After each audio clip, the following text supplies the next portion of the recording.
তোমাদেরকে দেওয়া কথা অনুযায়ী চলছে বাংলা টনিকের ভিডিও সিরিজ এবং আজকে আমি আলোচনা করব তোমাদের সোনার তরী কবিতাটি।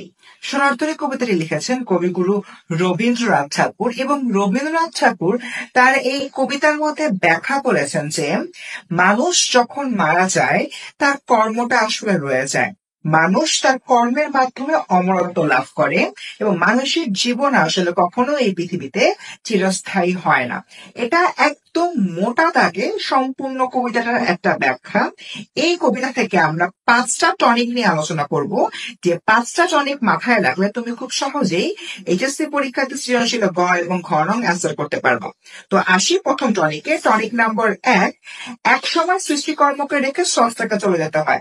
তার মানে এই কবিতায় আসলে দেখানো হয়েছে যে যখন মাঝি আসলো, সোনার তরী নিয়ে আসলো, সেই সোনার তরীতে লেখক কিন্তু তার যে যত সৃষ্টিগুলো ছিল, তার যে স্বর্ণের ধানগুলো ছিল সেগুলো আসলে তুলে দিল এবং শেষমেশ যখন কবি বললেন আমাকে এই তরীতে ঠাঁই দাও, আমিও তোমার সাথে যেতে চাই, তখন কিন্তু ওই তরীর মাঝি বলল না, অনেক ছোট একটা তরী, এই ছোট তরী তোমাকে আমি ঠাঁই দিতে পারবো না। অর্থাৎ স্রষ্টা তার সৃষ্টিকর্মকে তুলে দিয়েছে ইতিহাসের হাতে, কিন্তু ইতিহাস তাকে আর নিয়ে গেল না। অর্থাৎ স্রষ্টার মৃত্যু অনিবার্য, যিনি হলো শিল্পকে তৈরি করেছেন সে শিল্প স্রষ্টার মৃত্যু অনিবার্য।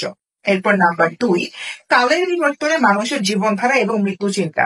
দেখো, সময় চলে যাবে, মানুষ একটা নির্দিষ্ট সময় পর মারা যাবে, মানুষ যে বিষয়টা সৃষ্টি করছে সেই সৃষ্টির বিষয়টা আসলে রয়ে যায়, এটাই মূলত এখানে বলা হয়েছে।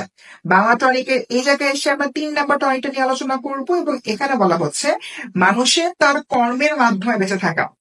অবশ্যই কবিগুরু রবীন্দ্রনাথ ঠাকুর অসংখ্য কবিতা রচনা করেছেন, অসংখ্য ছোট গল্প রচনা করেছেন।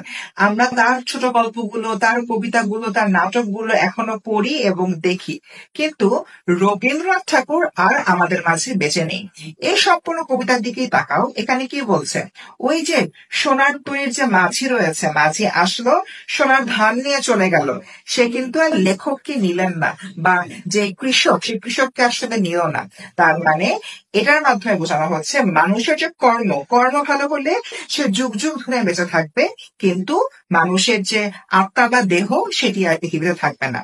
নাম্বার 4 খুবই সিম্পল, মৃত্যুর অনিবার্য রূপ, সকলেরই মৃত্যু হবে কিন্তু মানুষ বেঁচে থাকবে তার কর্মের মাধ্যমে। সবার শেষে আছে 5 নাম্বার, কাজের মধ্যে অমরতা। অর্থাৎ এই পৃথিবীতে তুমি যদি অমর হতে চাও, তোমার অবশ্যই কাজ করতে হবে, কাজের মাধ্যমে বেঁচে থাকতে হবে। ওই যে কবিতায় যে লাইনটা রয়েছে, যে লাইনে বলা হচ্ছে এই সোনার তরী তুমি ধানগুলো নিয়ে যাচ্ছ, এই আমাকেও এই তরীতে জায়গা দাও, বাট আলটিমেটলি আমি আসলে জায়গাটা দিতে পারছি না। কেন জায়গা দিতে পারছি না? কারণ মানুষের মৃত্যু অনিবার্য, কিন্তু মানুষের কর্ম, সে কর্মের কিন্তু শেষ নেই, কর্ম সবসময় এই পৃথিবীতে টিকে থাকে। এই হচ্ছে সোনার তরী কবিতার মোট যে বাংলা টনিক গুলো রয়েছে, সেই বাংলা টনিক গুলো। এখানে আমরা 5টি টনিক নিয়ে আলোচনা করেছি, টনিক গুলো আমার পোস্টের ক্যাপশনে কিন্তু দেওয়া আছে, তোমরা সেখান থেকে দেখে নিতে পারবে। এরপর তোমরা জানিয়ে দিও আজকের ভিডিওটা কেমন লাগলো। দেখা হচ্ছে পরবর্তী ভিডিওতে এবং অবশ্যই কমেন্ট সেকশনে ভিডিওটি কেমন লেগেছে জানাতে ভুলো না।